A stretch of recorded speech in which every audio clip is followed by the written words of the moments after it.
Hello everybody, it's Jama Malney and welcome to another scrapbook process video. Today is a very special video because it is celebrating my good friend Erin Jacobson over at Crafty Concepts with Erin and her recent milestone achievement of 10,000 subscribers. So to celebrate, a bunch of us are scraplifting her. Now I'm going to put two of her layouts up on the screen here. These are the two that I'm scrapbooking. They both have very similar elements, and I'm going to be kind of like meshing them together in my layout. So here I have this background paper, which is the same paper she used in one of her layouts. It is from Hope and Kindness. I will link all the supplies I use down below. And I love that it has this craft border and it looks like it's painted, but it's all one sheet of paper. Now, these are the photos I'm going to be documenting my son enjoying his very first macaron. And with all of these flowers in the background and his pajamas, I love his poses and that he's wearing his pajamas like late in the afternoon. I knew I wanted to use this paper from the new Flower Shop collection. How perfect is that? From the two colors of the flowers and even the white, and there's white in here, and then his pajamas have dark blue and light blue, and we've got that in here too. So that is going to be the perfect accent. And let me just show you really quick the whole collection of Flower Shop because it is just to die for, and I just wanted you to be able to appreciate how beautiful it is. And then there's this sticker sheet that comes with it too. So just wanted to show that to you in case you're interested. There are beautiful florals, but also just like pretty patterns. So I might be pulling a couple others from those, but I know I'm going to be using this. And then I've got two stamp sets. This is one that she used in one of those inspiration layouts, and I'm going to be adding some flowers. And then I've also got this Moxie alphabet, which is a stamp and die set. You've seen me use this before. I absolutely love it. And I'm going to be doing some cool stuff with this to make it really pop, embossing white on a dark background. So let's go ahead and get started. I'm bringing in my handy dandy Versamat. I love working on this because it helps me keep things straight. And then I'll pull in my photos, and I'm sure to keep that one on the right over there so it looks like he's looking into the layout and not out. I know I want to add this design element to my layout like Erin did. I love this little fold. It adds such a fun little like textural element, and then we'll add a pop of patterned paper as well. The patterned paper that I chose works well because it's a small print, and it shows all of the different colors and flowers in that layout. So this is the first little pop of that paper I'm going to use. And I'm going to use my Versamat to measure how wide I need that, just over 3 inches. So I'll pull my paper up and cut it to the right size. And I don't need to pull out any rulers or anything. It just, like I said, that Versamat is so handy. I'm adding my tape runner to the back, and then we'll just adhere this little peekaboo piece right there, and that will be my first design element. Now I knew that since I was adding this little pop, I wanted to have at least 3 other pops of this paper so that I have a visual triangle with this pattern. So I used a tag and a tab from the Tags and Tabs die set. And if you know Erin, you know that you can't scrap lift Erin without adding a tag. So I've got this little tag here. I wasn't quite sure what to do with that tab. I tried it in a couple places, and I'm just gonna set it aside for now and come back to that. Now I'm pulling out this stamp set. It is the Floral Blooms stamp and die set, and she used it in one of her layouts. I absolutely loved it. In fact, this set was on my wish list, but after I saw her use it, it went to the top of my wish list because you're gonna see how cool it looks on this layout. So I've got some Flamingo cardstock and some white cardstock, and I pulled out the first biggest stamp first, and I stamped it in Flamingo ink onto the Flamingo cardstock, and that just didn't stand out enough for me. So then I pulled out my raspberry ink, which is a brighter pink, and stamped that onto the Flamingo, and that stands out a lot better. I think that's all I want with this stamp, so I'm going to go ahead and clean it with my stamp chamois and put it back. And then I decided to move to a more solid stamp. I was thinking that maybe since this stamp is more solid, that the flamingo would show up better. And by the way, I'm seasoning this stamp on my hand and with my fingers, rubbing some of the oils on it just to get any of that manufacturing gunk off of it. It helps to season it since I haven't used it before. So here I stamped it in the flamingo. It does stand out better, but then I had the idea to stamp it in flamingo and then roll it in the raspberry to give this really cool two-toned effect. I love doing rock and roll stamping, and I loved that so much on the white cardstock that I did a few of those. I stamped several others from this stamp set. Isn't that little leaf sprig cool? It's kind of got like a pine branch look, and I love it stamped in the blue. I did some rock and roll stamping on those small blue flowers as well. So now I'm going to pull in all of the flowers that I stamped and die cut. The inks I used are raspberry, flamingo, honey butter, which is that new soft yellow color, and sapphire. I stamped a couple of others with the raspberry onto the flamingo, but I ended up using mostly the ones that were stamped on the white cardstock. I liked the look of that better. So I'm arranging these across the bottom of these photos, similar to how Erin did it.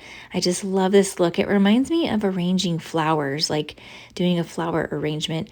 Maybe I love flowers on my layout so much because my mom was a floral designer. So I guess, you know, it's kind of a similar thing, just arranging those flowers and those leaves and layering them up until they look good.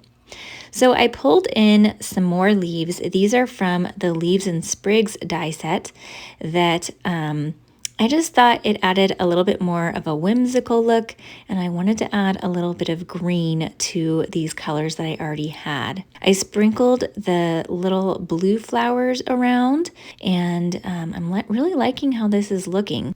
Using the tweezers to help you arrange these smaller items or even the bigger flowers is really helpful because sometimes it's hard to get your fingers under there and arrange them all just right.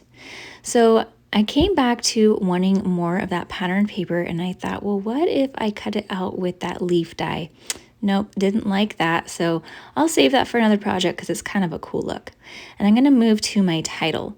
So like I mentioned, I have the Moxie Alphabet stamp set, and I'm just going to size down my Sapphire cardstock, and I'm treating the cardstock with an anti-static bag because I'll do some embossing, and then I'm using Versamark ink onto the Yum letters to spell my title. I'm going to do that a couple times just since I can, since I'm using my Misty, and make sure I've got even nice coverage of that Versamark. And then I will come in with my white embossing powder and emboss right onto that paper. I'm using just copy paper to catch the embossing folder, and it's easy to put it back into your little jar this way. I will heat emboss. I cut out most of that part, but heat embossed it and then cut it out with the dies. And I love the look of this thick alphabet stamp with the sapphire border around it when you cut it out with the dies. It looks really cool. So the Flower Shop collection has these really cool acrylic shapes that you can get. And so I pulled in some of those and I'm scattering them around. There were a couple of these rose images, and I thought, you know what, I'm going to try that in place of some of these stamped images. And I really, really like that look. I liked the stamp images, but I liked the texture and dimension that those acrylic pieces added even more. And then I pulled out this Ooh La La Macaron stamp. This stamp and die set came out last year and it's still available, but I love coloring this set because it's really easy to color, and I'm not great at coloring, so it's been really good practice for me. So I had this already colored in my stash, and the colors happened to work perfectly with this layout.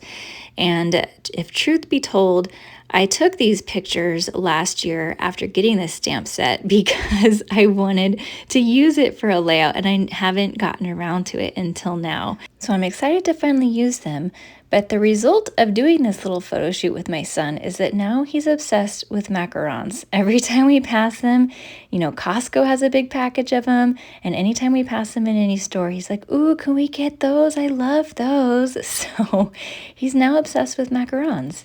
So as you can see, I've been fussing around with the placement for quite a bit, and I'm going to continue fussing with it, as well as with the acrylic shapes. So I thought I would give you just a quick look at what all of those acrylic shapes and paperboard shapes look like that come in the Flower Shop accessory pack.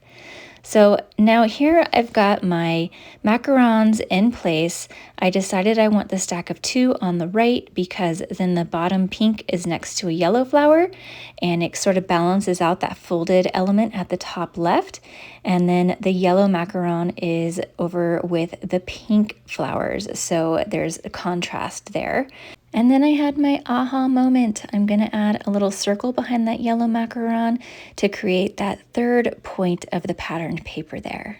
So in one of ERIN'S layouts, she had a swinked background behind her photos. I was thinking I wanted to try it, but I would test it on some paper first. And since I have so many more colors on my layout than she did, I wasn't crazy about that idea. I thought it would make it too busy. So instead I went to my go-to, which is adding some splatters with my shimmer brush. I love doing this. It adds just a little bit of texture and shine to the background without adding too much like the swinking would have done for this layout.